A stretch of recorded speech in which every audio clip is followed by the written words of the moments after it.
ஒரு YouTube channel தான் தம்பி. நான் ஒரு கொஸ்டின் கேக்குறேன், சொல்லு. சரி வா, இங்க வா, ஓரமா வா. உன்னோட நேம் என்ன? நிதிஷ். நிதிஷா, என்ன கிளாஸ் படிக்கிறீங்க? 9th C. 9th ஸ்டாண்டர்டா? சரி, ஓகே. திருக்குறள் இருக்குல்ல, மொத்தம் திருக்குறள் எத்தனை இருக்கு? 1300. 1300 நினைக்கிறேன். நினைக்கிறேங்கறியா? சரி, பரவாயில்ல. 1330 குறள். சரியா? தப்பா சொன்னாலும் பரவாயில்ல, நீ ஆன்சர் சொன்னதுக்காக இது கேமராவுக்கு பயப்படாம வந்தேல. திருக்குறள் மொத்தம் எத்தனை இருக்கு? 1336.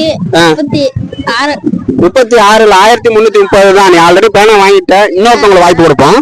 1330. பேர் என்ன? அகிலன். புரியல. அகிலன். அகிலன். எத்தனை படிக்கிறீங்க? 9th standard. ஓகே. இந்தியாவோட தேசிய மலர் என்ன? தாமரை. தாமரை. ஓகே. இந்தியாவோட தேசிய மரம்? ஆலமரம். ஆலமரம். Very good. தமிழ்நாடு மாநிலத்தோட தேசிய மரம்? பாத்தீங்களா, இந்தியா தெரிஞ்சு வச்சிருக்கீங்க, தமிழ்நாடு தெரியல. பனைமரம். Very good, very good.